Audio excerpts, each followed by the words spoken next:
El ejercicio que trataremos el día de hoy hace referencia a la temática que se viene tratando sobre dilatación y contracción térmica. En este caso, el enunciado plantea lo siguiente. Se vierten plantillas de concreto de 5 metros de longitud en una autopista.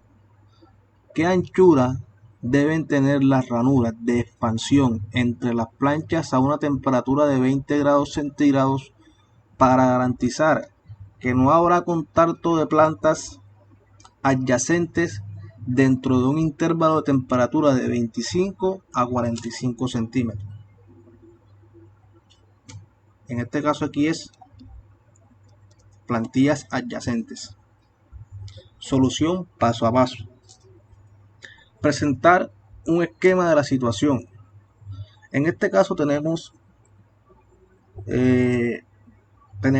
la situación siguiente. Hay dos placas o dos plantillas, como se le llame, que están adyacentes. Placa 1 y placa número 2.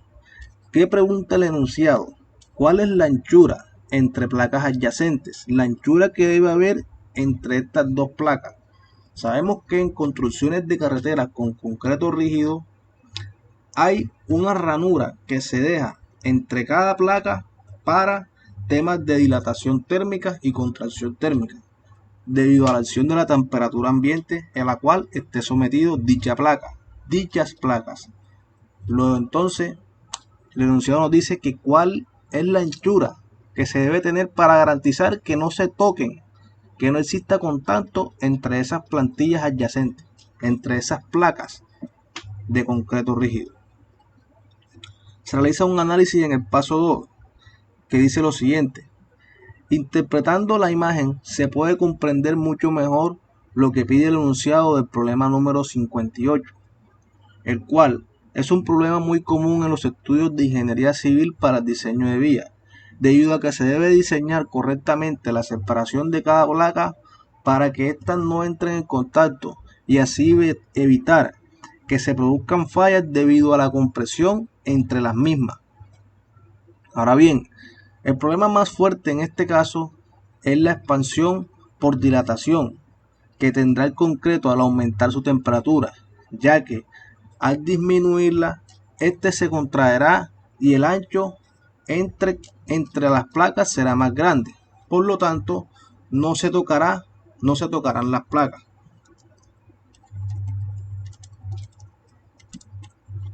Por lo tanto, no se tocarán.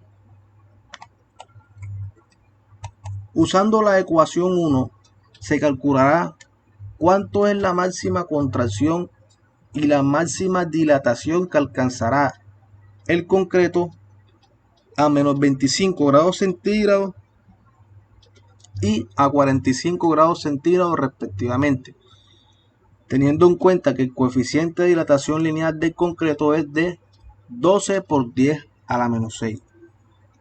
En este caso, tomaremos la dilatación lineal como el objetivo a saber, debido a que en este caso queremos observar el comportamiento en una sola dirección de las placas de concreto. Estoy seguro que estas placas de concreto van a sufrir dilataciones o contracciones en ambas direcciones, pero hagamos la hipótesis que en este caso queremos saber precisamente qué sucede entre el espaciamiento que hay en una sola dirección, ya sea aquí o ya sea si existen dos placas más aledañas a este, y qué espacio se debe dejar entre estas dos placas si son de manera horizontal o vertical.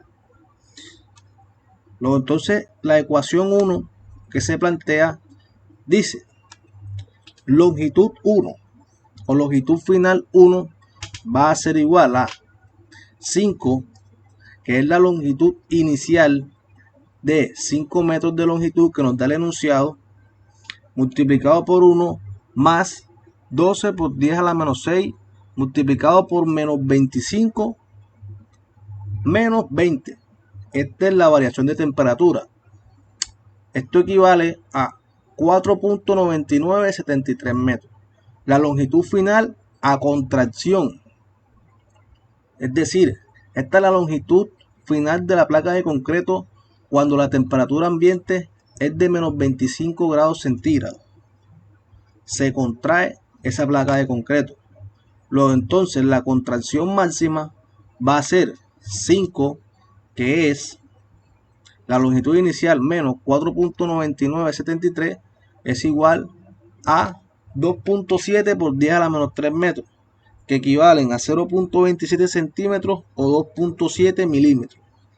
Ahora bien, veamos la longitud 2, la longitud final 2, que es la que nos interesa debido a que queremos evitar el choque entre las dos placas. Longitud final 2 va a ser igual a 5 metros, que multiplica a 1 más el coeficiente de dilatación del concreto, que es 12 por 10 a la menos 6.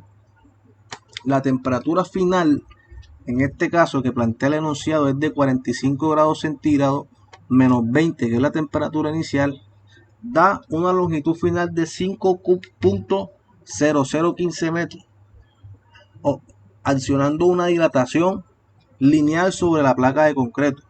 Por lo tanto, la dilatación máxima será igual a 5.0015 menos 5, que es la longitud inicial, habiendo una dilatación en milímetros de 1.5 milímetros en cada placa de concreto.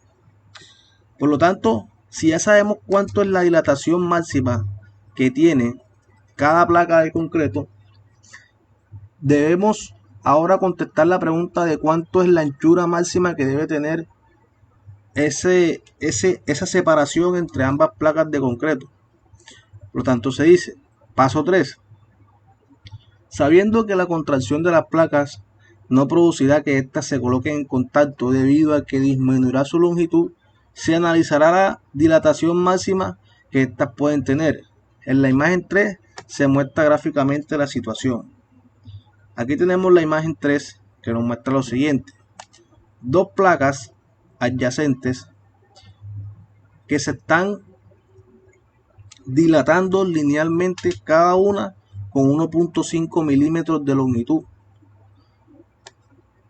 Si la dilatación de cada una es 1.5 milímetros, ambas placas dilatan 1.5, por lo que se debe garantizar 3 milímetros en total para la dilatación de cada una.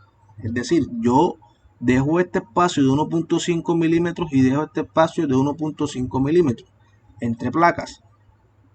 De esa manera, la anchura que debe tener las ranuras entre placas es mínimo de 3 milímetros, debido a que la máxima dilatación de una sola placa es de 1.5.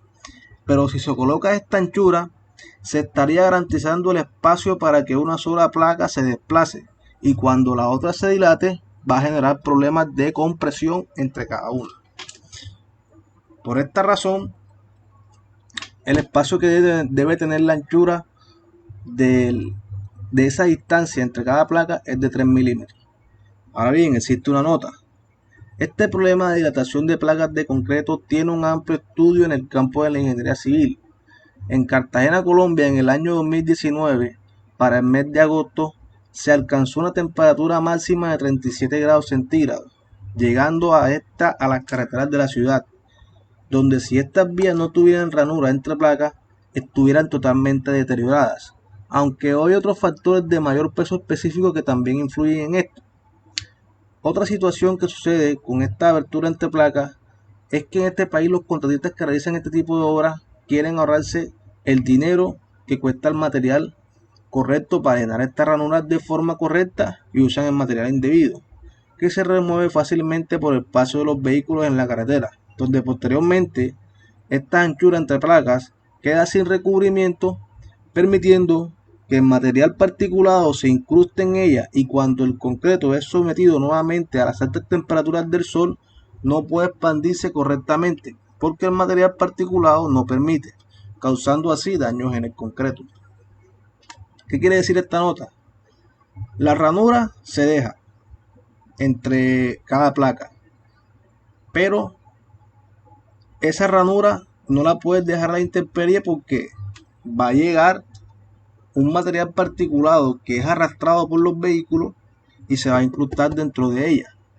Puede incrustarse piedras, arena, que al sumar un volumen considerable va a evitar que ese 1.5 milímetros que necesita la placa para desplazarse no exista.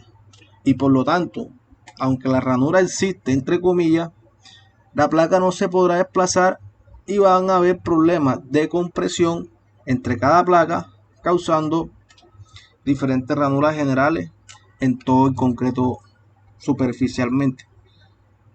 Aunque este problema se puede evitar con materiales de calidad, existen cosas externas que no permiten que estos trabajos se realicen a cabalidad, y por eso hay carreteras que no cumplen con las especificaciones. Aunque, como se mencionó anteriormente, este problema de las ranuras no es el de mayor peso específico en el caso de las placas de concreto. Bueno, con esto concluimos este ejercicio.